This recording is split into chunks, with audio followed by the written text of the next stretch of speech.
Coming up next on the Jeff Crilly Show, we're going to talk about heart-centered leadership with a national expert next.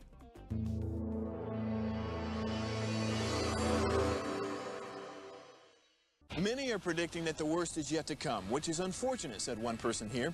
Until now, they've enjoyed the reputation of being the nation's icebox. Watched a burglar in his home this morning by webcam. As a journalist of over 25 years, stories are what make my world turn. Reporting live from the Dallas newsroom tonight, Jeff Crilly, Fox 4 News. But in 2008, I took the jump from my familiar life and started a PR firm from my home. We're talking about anyone with a camcorder like the one I'm using becomes a television network. We started slowly growing the company, and we now have over 100 clients, and we've branched into the world of live digital broadcasting. I now own 8 different TV studios and have a huge team, and the stories that I now get to share are sometimes the most important of my life.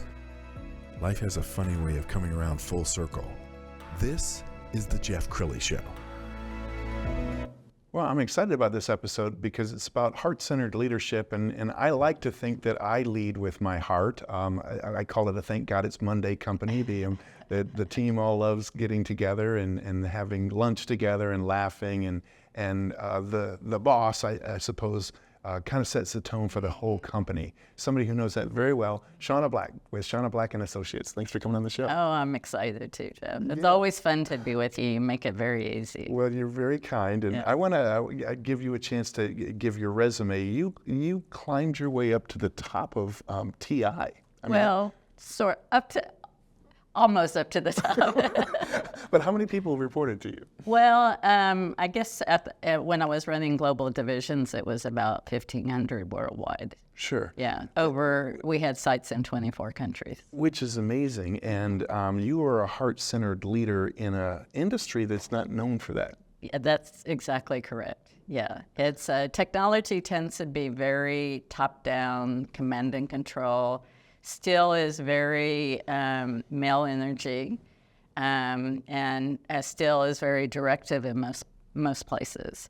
But, you know, I was raised by parents who believed that leadership was serving others. They modeled that my entire life in both our home, their businesses, but in volunteer. My parents volunteered all the way till they passed.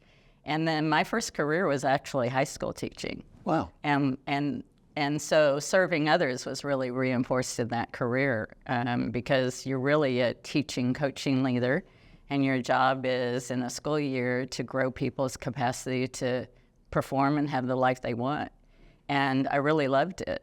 And but I had always been called to mechanical engineering, and in my 20s I had the confidence to go back to go to college, finished an ME degree with two babies, had it in 1984, had an ME degree and a 2.5-year-old and a 6-month-old, and took a job with Texas Instruments, and I was 30 years old as a freshman engineer. And there were 2 women in our group, and I started getting promoted, and the only way I really knew how to lead was the way I had been leading, and it was not the normal model. But I didn't know how to do it any way else. And I think if I had started in technology at 22, maybe I would have copied what I saw. Sure. But when I started at 30, it was already ingrained in me so deeply. I had to do it my way. And it's no surprise to you and me that when you create an environment for people where they feel like they're in community, they feel totally invited to be themselves, they're asked to fully participate and share their ideas, and you create safety and you create fun, really amazing things happen. Did you create a reputation for yourself where people wanted to be on your team? Yes, we did. We did. That had to be fun. And it wasn't just me, it was us, you know. It was, we had a fun time, and people enjoyed working with each other. I had, early in my career, I had somebody that, you know, I really respected who was on technical staff, a really wonderful leader technically, but he was a wonderful people leader, and he reported to me. And we worked together for 2 years, and then I was assigned someplace else. And he told me when he left that his career, his marriage was the best it had been in 14 years. Wow. Because we didn't require each other to choose between our family or our work. And it's meant so much to me. No, that's wow, probably the ultimate compliment. Yeah. You have a very successful company. We're going to pull up your website, and I want you to talk about the kinds of clients that you like to work with. Yeah, well, I describe them as my younger self. It didn't turn out, I didn't plan it that way, but what has turned out is that the people who tend to be attracted to me are in technology or software or something related to technology, because they're really hiring me because I used to do their job in some way. They tend to be, executives of Fortune 500 or mid-cap, or founders and owners of companies. And the common criteria is that they're heart-centered. I'm really choosy about who I work with, because I think people who believe in heart-centered leadership, when I talk to them about where did they learn that, many times they start with stories about their parents. Wow. Or a coach or a teacher, right? And it's a deep philosophy in how they approach people in life and leading others. And so I want to work with people who share my philosophy. And they tend to be, for sure, under 50, really under 47 or 45, very successful.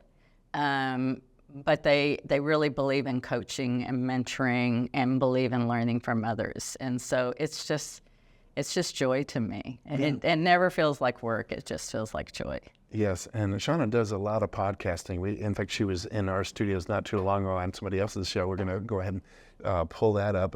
You have the heart of a teacher still. I do. You love to educate people. I do. Is it easy to become a heart-centered leader? I mean, if you came from a my way or the highway, kind of culture, can you change into a heart-centered leader? Absolutely. And in fact, I tell people, because frequently people tell me, well, it's so hard because everybody around me and above me leads in the sort of the dominant way we see in business around the world. And I just tell them, start where you are, because you're the boss or the leader to somebody else. Sure. The climate and the environment you create, you can do that any place at any level in an organization. I started doing this as a lowly, engineering project manager, right? And what I discovered early in my career is, even though it was odd, and I even had some managers in my life that I don't really understand what you do, but when you produce results, nobody really cares how you do it. And if you truly believe that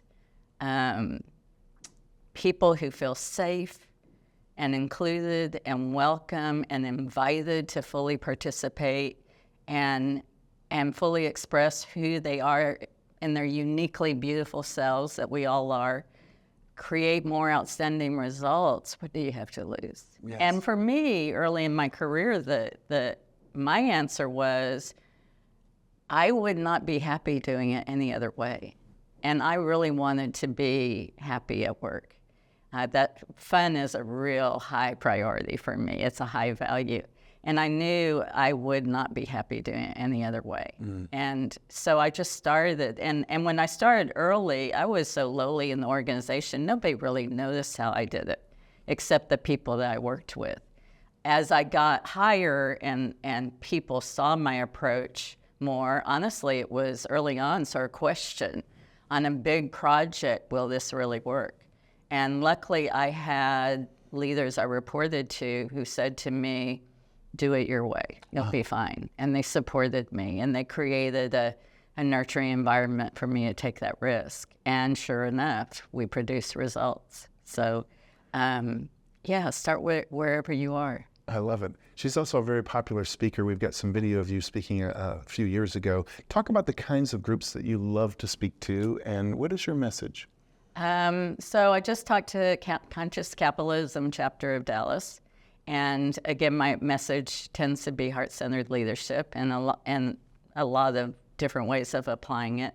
And I really love to work with people who lead because they think it's a calling and they think their purpose is to create a great space for people to blossom and flourish. And they believe that when people are blossoming and fully contributing with joy, like you say, you know, excited to wake up and go work with their team on Monday morning, that profitability, revenue grows, market share all follows. Sure. And I truly believe that deeply. And so I love to talk to organizations that already believe that and are doing that kind of work in the world and maybe want methods, tools, and approaches to help accelerate that process. We've got some video from our library that we're going to put up of just different female leaders, and I want you to talk about the challenges that female leaders face. I know, you know, The Devil Wears Prada is a famous movie. Yeah. You can have the respect of your team without bullying your team. Absolutely. Absolutely. I think that, honestly, I think that women have an advantage in a lot of ways because we've been socialized to collaborate. We've been socialized to work inside a team. We've been socialized, you know, honestly, early in my career, I think I was given more grace as a woman to talk about my heart or, you know, talk about relationships or talk about having fun at work than many of my male colleagues had. And so, but I have worked with women in my career, luckily not that many of them, that really felt like we used to describe them as men in women's bodies. You know, they were copying the dominant way of leadership that they saw. And, you know, I always felt sad about that because I thought we bring such an opportunity to bring our caring for and our focus on relationship and family into organizations. And I truly believe our teams are our work families. They're communities. And I think women are tremendous community builders. So why not do it our way?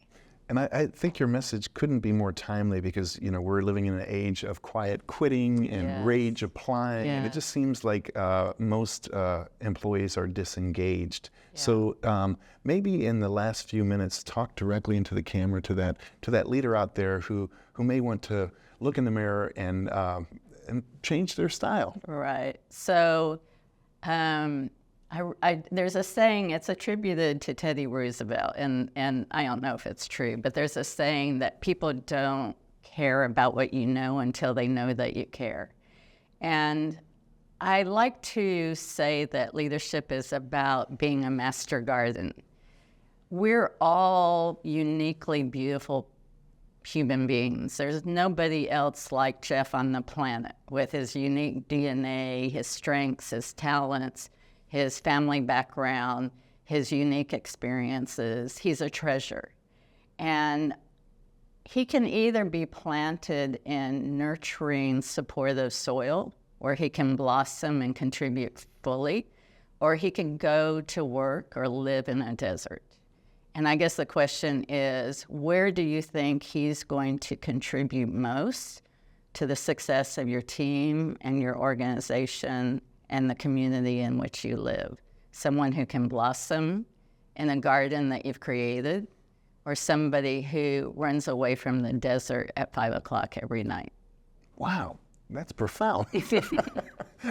Thank you so much for sharing your heart and your message with us. We're going to end with her website, which is ShaunnaBlack.com. The great Shaunna Black. Thanks for coming on the show. Thank you, Jeff. It's always a pleasure. Thank you. That's it for now. We'll see you next time.